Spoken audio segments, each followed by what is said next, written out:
we're going to be going over the design I made for a large oak carving, which will be polychromed, which means lightly painted, for a door in a church in Syracuse, America. It'll be the upper panel. And the theme is the three children in a fiery furnace, which is a very important theme for Orthodox services. We have a thing called the canon, which is sung every matins, and one of those 9 canons is the song of the three children. So I thought I'd talk you through the process that I go for designing anything, really. The first thing is I'll read the scriptures or the hymns to do with that saint or that feast.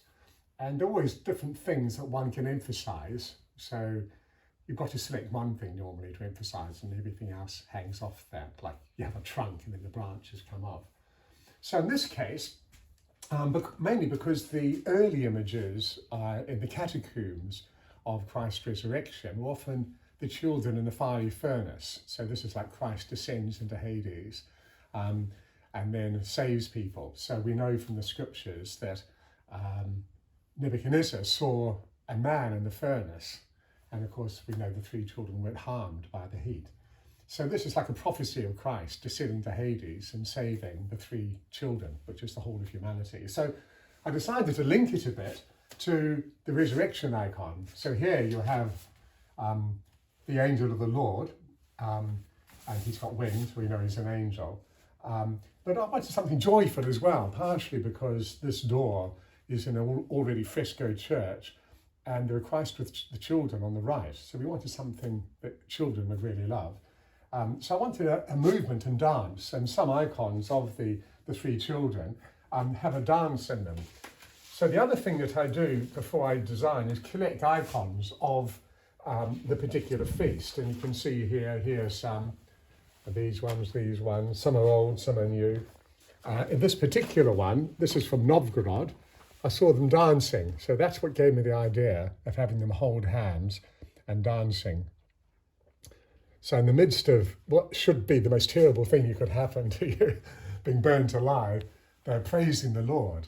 They're praising the Lord. So in Orthodox theology, often you have contrasts. So here are children praising the Lord in the middle of a fire. But also it looks a little bit like Christ raising Adam and Eve from the tomb. So in some, they're in a line. So here they're in a row. But I dropped the middle one down, so it's a bit more like a circle. So it's a bit more like a choro, that's the Greek word for dance. So it's more of a circular movement. But an icon is never just a matter of depicting a past event. It always engages us. So here the angel is looking out at us. See, there's a movement here. This child is looking at the angel's looking at us. This child is looking at this child who's looking at this one. So there's sort of movement in all different directions. We often talk about liturgical space. So we have space within the icon, but also it comes out to us. So this is liturgical space. That's why normally we have at least one figure looking out. So that's the design. This is drawn life size, slightly over life size. So, and it's on thick paper, which is difficult to trace through. So partially to reduce, 95% in this case, partially to have it on thinner paper.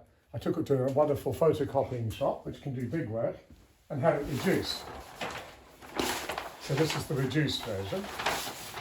And this is the yolk. Now this is what's called cortisone. If you look at the end grain here, you can see that this grain here is at right angles to the top. That's called cortisone, because if you have a log like that, normally we just cut straight through these days. So most of the planks have curved grain at the end, which means it'll warp. But all the logs that are cut going in toward the center have this grain at right angles, which means that it won't warp. So the next step for me is to trace the basic outlines onto this, and then I'll start carving.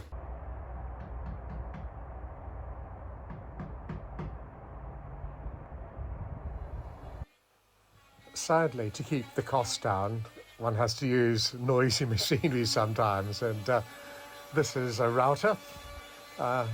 they're demonic things in the sense that they can really do a lot of damage to you if you don't handle them well, but they do save quite a bit of time. So what I'm doing here is just plunging the router down to hollow out the basic background. So here I'm using a nice big chisel and just doing further chiseling out of the waste matter. You'll notice it's quite deep, and that's because being a large icon, once I've chiseled out the different layers, you're actually carving away quite a bit of wood, but I still wanted a good deep outline to the carving, because even though I'm going to polychrome it, I want there to be good shadow contrast. Here, the routers creates too big a hole, so here I'm just hand drilling roughly into the right depth with a drill, and then I'll go back later with a chisel.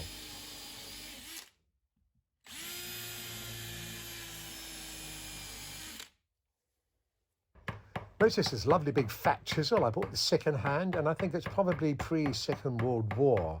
Though there are few companies that make good chisels, really, on the whole, our handwork tools aren't as good as they used to be. So I was delighted to find this massive, beautifully hard, high carbon steel chisel. One of the things about wood carving compared to stone carving is you do need a lot of different chisels. So this is a V-gouge. So there are many different sized V-gouges. This has got a point at it. Other gouges are rounded, and there you have flatter gouges, you have deeper gouges. They vary tremendously.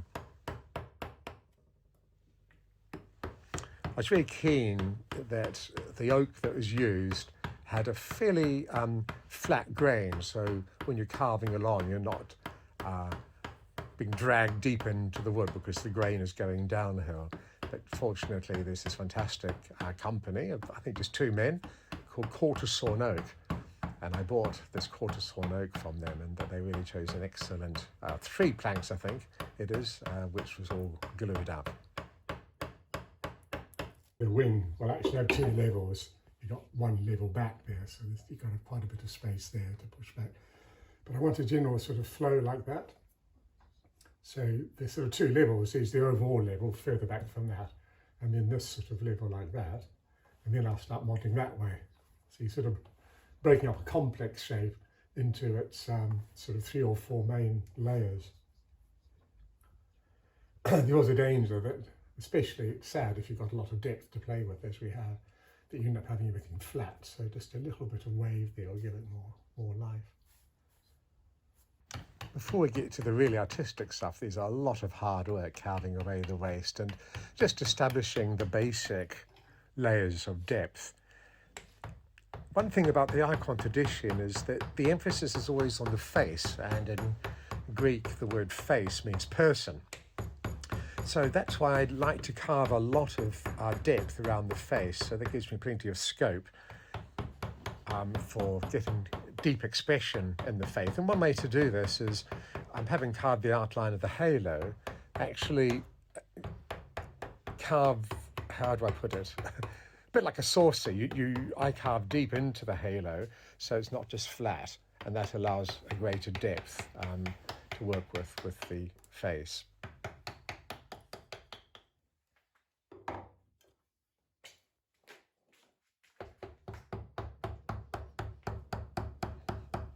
Sometimes people ask me if I prefer stone carving or wood carving, expecting me to prefer wood. But yeah, I love both. But the trouble with wood is that you've got to watch the grain all the time, and you need a lot of chisels. So you're always changing your chisels. Whereas with stone, really, you could do most stone carving just with 4 or 5 chisels, and there's no grain to worry about. So in that sense, it's a bit more relaxing.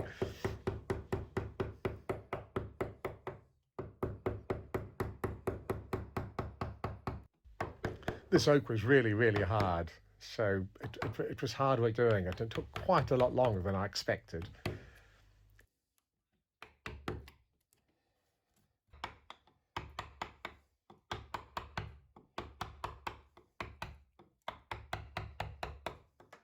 One of the great things about wood carving is that when you're chiseling, like you can see here, you're not only cutting wood out, but also the back of the chisel is burnishing the wood. So if you're carving well, the finished product should have a natural burnish. What I mean by burnish is that the back of the highly polished chisel sort of compresses the surface of the wood, and that creates a lovely natural sheen.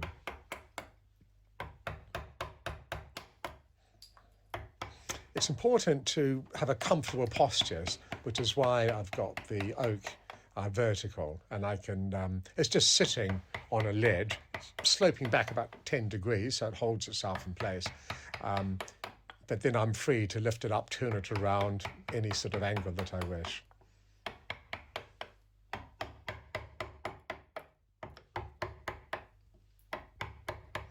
Though, as we discussed earlier, I have a definite design and here it's traced on. I'm not necessarily committed to that.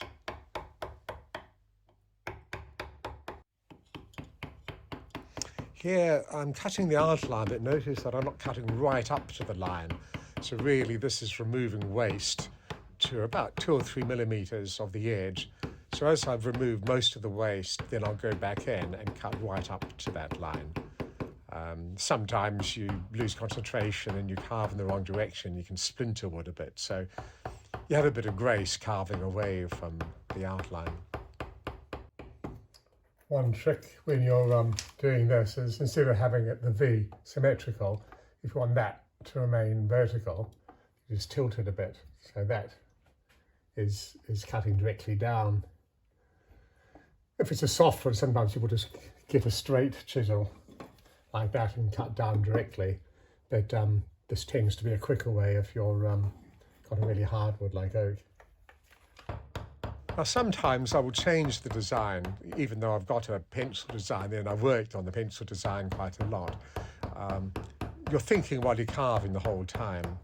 And though I've got a general idea of the outline, all the time I'm having to decide how deep is something. You know, is this arm important enough to have a big distance between it and the background, or is it of secondary importance, in which case the distance between that and the background will be less.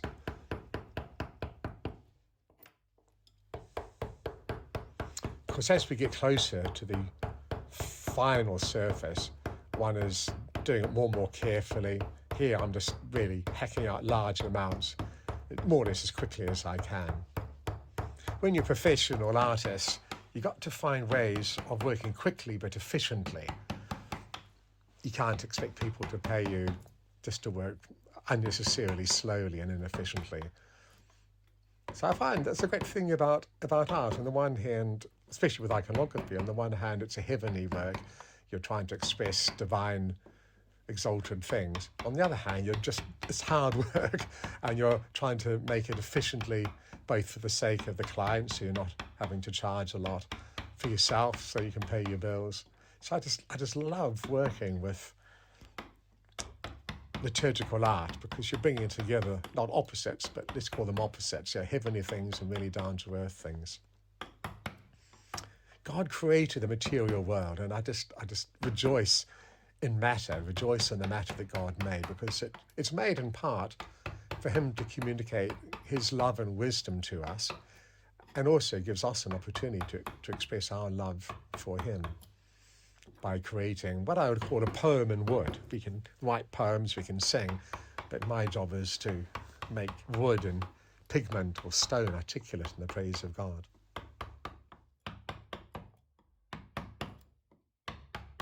The wooden mallet I've got is made from lignum vitae, which means the tree of life. And it's really, really a hard wood, one of the hardest woods. And it's an old one. I bought it second-hand. It's probably about 60 years old, and it's managed very, very well, and it's probably got another 100 years in it, I think.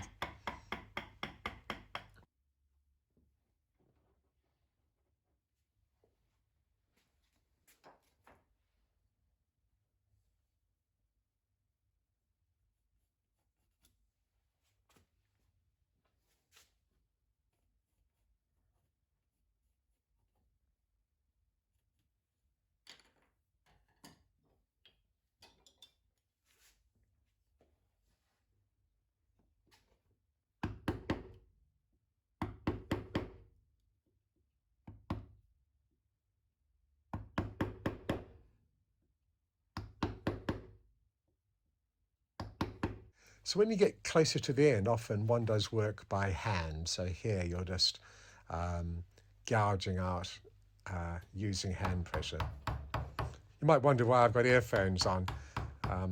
Sometimes I listen to music or podcast while I'm carving. Things that require a lot more concentration, of course, I won't be listening to anything, but for something like this, it's reasonably easy to do, so I can concentrate on a podcast by Jonathan Padreau or listen to Byzantine chant or whatever.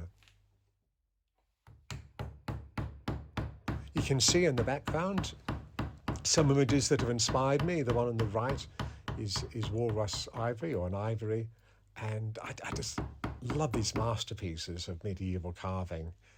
They really knew what to leave out. They didn't stuff lots of secondary information in. It's just the raw essence of the spiritual event that they're conveying. So they knew what to leave out as well as to what to put in. In an icon, everything, even inanimate things like fire, dance, everything should be done in harmony. So I wanted the flames to have a certain rhythm to them. So you can see that they're curling in more or less the same direction. One thing I teach my students when I'm teaching painting icons is beware of parallel lines. If it's a building, you probably want parallel lines, but you can see how with each flame, the sides of the flame don't run parallel. There's always a sense of a triangle.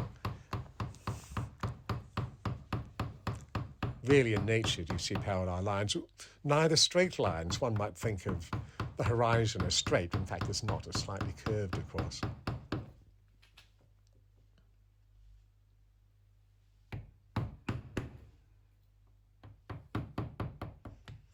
I've noticed that if I haven't carved for a while, the first few days my arms ache a bit, but then gradually, well, actually quite quickly, one's body and the different muscles begin to adapt and becomes less painful.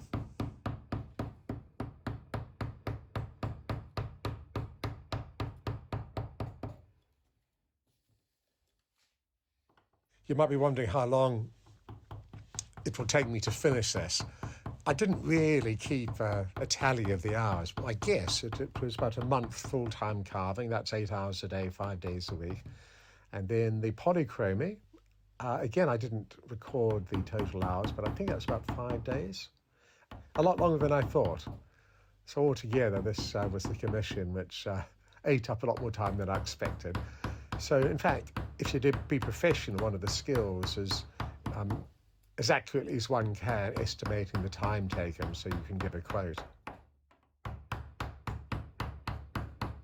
A lot of energy can be wasted if you don't have a good firm table. So when I started carving this, I noticed that the stand I'd made, I rocked a bit. So I had a big bit of 4-inch by 2-inch wood, which I screwed to my table and then jammed up against a concrete wall, well, a stone wall. So that meant that there was no energy being wasted by hitting a chisel onto wood, and the wood moved backwards. So that saved a lot of energy. So as you can see, we're getting closer to the end now. The basic shapes are formed. The basic layers have been established. So now it's just gradually developing those subtleties. With an icon carved in relief, you want to get a good contrast of dark and light. So you can see here, I haven't rounded the flames. I've got what's called chip carving. So each flame has a really strong contrast between light and shadow, and this makes it stand out, even in poor light. Ironically, one of the tricks of good art is how to fool the eye.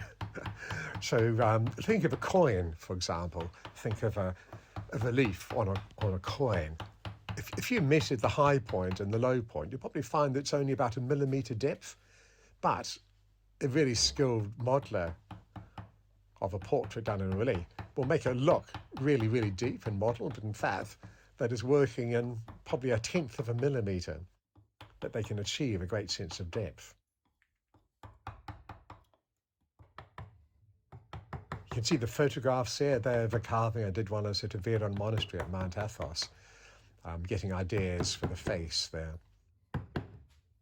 Before I became a member of the Orthodox Church and started initially carving icons, because I was a sculptor before I became Orthodox, I felt no matter what direction I ended up, I wanted to understand human anatomy. St. Paul said the physical first and then the spiritual. So one of the first things I modelled was a 3-foot skeleton in clay with an armature, and then put every muscle on to that skeleton. So I was basically understanding the body, not from the skin, but from the inside, literally from the bones, then the muscles. So it's like an anatomical flayed figure, it's called. So this has served me well as an iconographer. People incorrectly think that because icons abstract things and simplify things, you might say, that it's actually simple. But in fact, as the great sculptor Constantine Brancusi said, simplicity is complexity resolved. So I found that understanding the complexity of human anatomy has really helped me to simplify. Especially with the relief, you've got to leave out a lot because you're compressing the three-dimensional depth.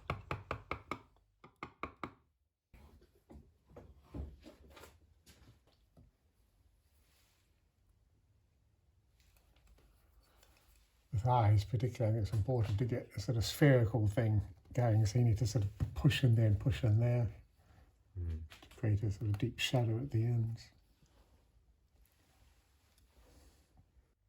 We said earlier that the face is the most important thing, and within the face, the eyes are probably the most important thing. So I'm really keen on modelling the eyes well. We tend to flatten things out in our mind's eye, but of course the eyeball is actually a ball, it's a sphere. So that's why I really like to cut deeply into the left and the right of the eye to create a spherical form. Likewise, the lips. People tend to think of the lips as fairly straight, but if you were to look at someone's face from the bottom up, you'd realise how sharply curved the teeth are, and of course the muscles and the skin wrap around that steeply curved jawline. So again, I'm keen with the lips to have enough curvature. Sometimes people ask, well, why isn't there a tradition of fully rounded statuary in the Orthodox Church? One of the main reasons, I think, is that an icon, and of course the word icon means image, the icon exists to lead us through itself, as through a door, to the saints depicted. So iconography has an inbuilt imperfection. What I mean by imperfection is it acknowledges that it's only a door, it acknowledges that it's not the reality in itself. Its role is to become redundant in a way. So the role of this icon of the 3 children is for people to encounter the living God who saved the children in the furnace, is to encounter Christ who, as it were, was the man who appeared, the angel who appeared with them in the flames. So the flatness of carved relief work is very, very deliberate. We find that painted icons as well, of course, are flattened in the icon tradition, and a sign of decadence is to begin to introduce excessive three-dimensionality. It's not that dematerialization is what we're after, quite the opposite. The spiritual life involves being united to God, body, soul, and spirit. The body isn't spat out as something bad or an encumbrance. It's part of our being human. But what we're saying here by flattening, as it were, the material world, is to say that the material world becomes its full self only when it's transfigured, when it's more than mere matter, when the material world is imbued with the light of the Holy Spirit.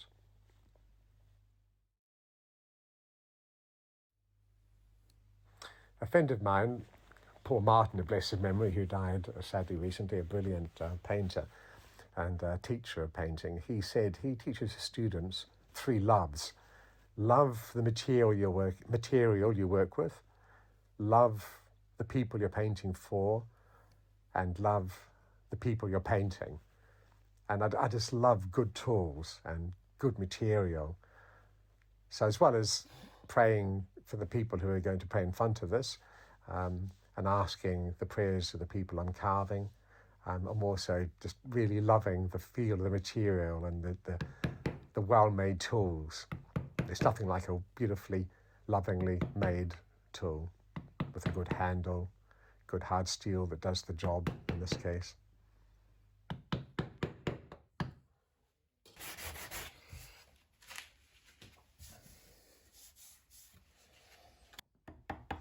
It's really surprising how little you need to carve out to create a change in shadow. So you see I'm creating a little bit of a valley here, and that means that this garment, which has followed the lines of the body by and large, but it touches it anyway, I therefore want to have the surface slightly undulating to indicate the shape of the body underneath. And it doesn't require much. All you need is just slight dip, and you create a change of shadow, and that's sufficient to suggest the form underneath. This chisel I'm carving with here was bought when I was a monk at Mount Athos. I became monastery artist there after I'd done work in the kitchen and then operating a sawmill. The abbot, Father Syracuse, made me the monastery artist. So they had to buy me a few chisels to carve what's called the plesio, the casing for the Porta-Aetus icon. So this is a German-made chisel and very, very good quality. England used to make great chisels, but it seems as they don't anymore. Most of these high-quality chisels are now made in Germany. Some people ask why I don't use more electrical machinery. As you saw, I did use a router just for the bog standard job of cutting out the waste, but you need to you need to feel the material. It sort of speaks to me as well as me speaking to it. And the closer your hands are to the material, the more you can respond to it. While I'm doing this, while I'm pushing forward, I'm also pushing down. So the back of the chisel, as I mentioned earlier, is burnishing the wood.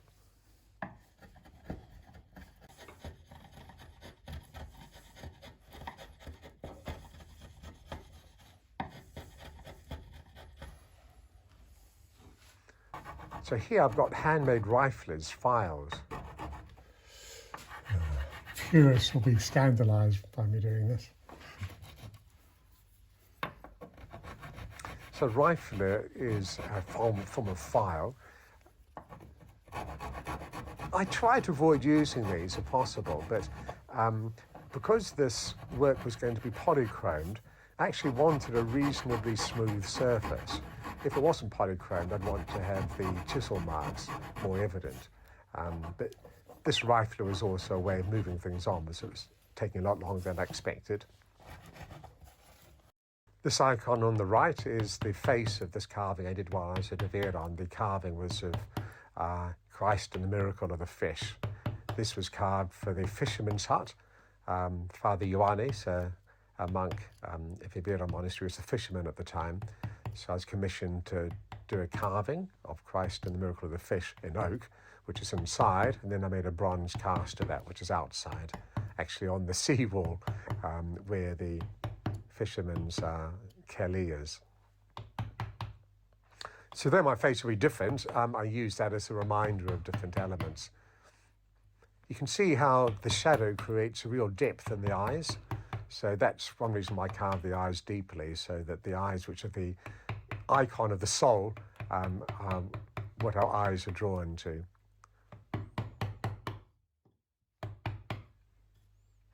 Wood carving is a funny combination of being bold, but also being careful. Most beginner wood carvers, when they do relief work anyway, tend to carve too shallow, so you don't get the definition. You need, in that case, perfect lighting to create the shadow, but really a carving should be made in such a way that in most lights, the detail is going to show up. See, I'm cutting either side of the eye to ensure there's plenty of depth and create that spherical nature for the eye. I carve different woods. I tend to carve in oak for larger works. For medium-sized works, lime wood is very good, and for the smallest works, probably boxwood is my favourite. Boxwood has got virtually no grain, it's very hard and will take a lot of detail. Because oak is open-grained, it's not so good for smaller work. You can do it, but you can see here in this close-up that it's quite sort of open grain, and that can create problems if you're doing tiny, tiny detailing. One of the advantages of working by hand is it gives you time to think. A machine does things so quickly, and it's so noisy normally and dusty, that things happen too quickly for you to think. It's just so the soul and the mind was made to go at a certain speed, and when you go faster than that, your soul can't keep up with your body.